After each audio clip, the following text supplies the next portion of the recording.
Gulshan central মসজিদ and Dhaka. এই মসজিদ ঘরটির পুরাতন নাম ছিল আজাদ মসজিদ। যাই হোক, মসজিদ ঘরের চারিপাশ এতই সুন্দর, মনোরম পরিবেশ, দেখতে লাগে বেশ। শুধু আমি একাই দেখলে তো হবে না, এখন আপনাদেরকে ভিডিওর মাধ্যমে এই মসজিদ ঘরের চারিপাশ দেখাচ্ছি। যদি আপনাদের ভালো লাগে তো কমেন্টে জানিয়ে দিবেন প্লিজ।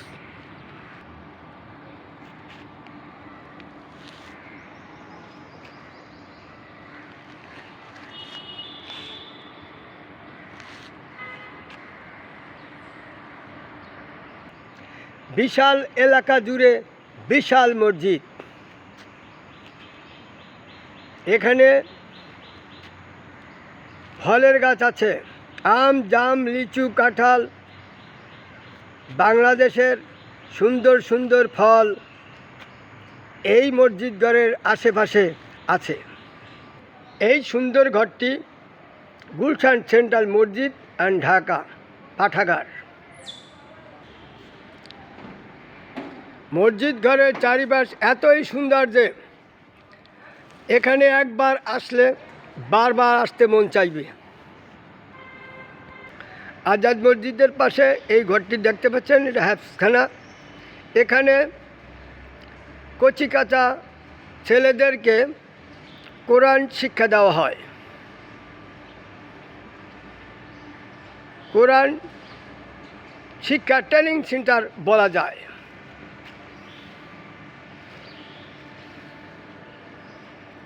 এখন যেটা দেখাইতেছি এটা মসজিদ ঘরের উত্তর সাইড। এই যে দেখতে পাচ্ছেন টয়লেট আছে এখানে।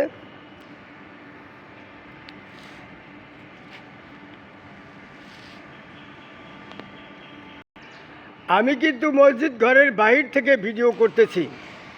মসজিদ ঘরের ভিতরে প্রবেশ নিষেধ, ভিডিও করা নিষেধ, তাই আমি মসজিদ ঘরের বাহির থেকে ভিডিও করতেছি।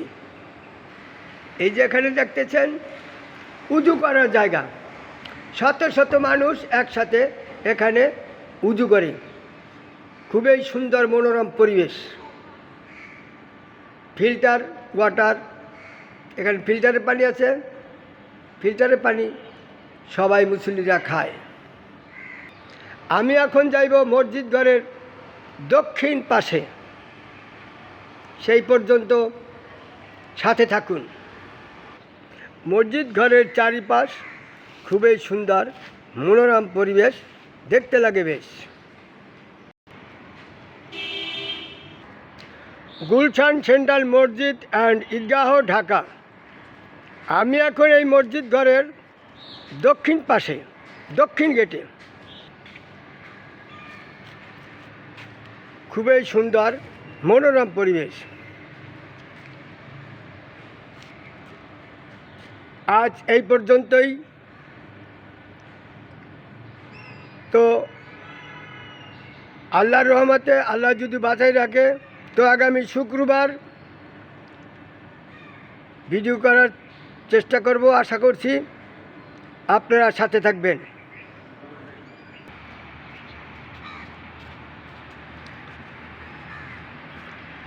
তো আজকের মতো আমি এখন বিদায় নিচ্ছি গুলশান সেন্ট্রাল মসজিদ অ্যান্ড ঈদগাহ ঢাকা থেকে। পরিশেষে সবুজ বাংলার পক্ষ থেকে সবাইকে জানাচ্ছি আন্তরিক শুভেচ্ছা, স্বাগতম, অভিনন্দন। ভালো থাকি আমরা সবাই।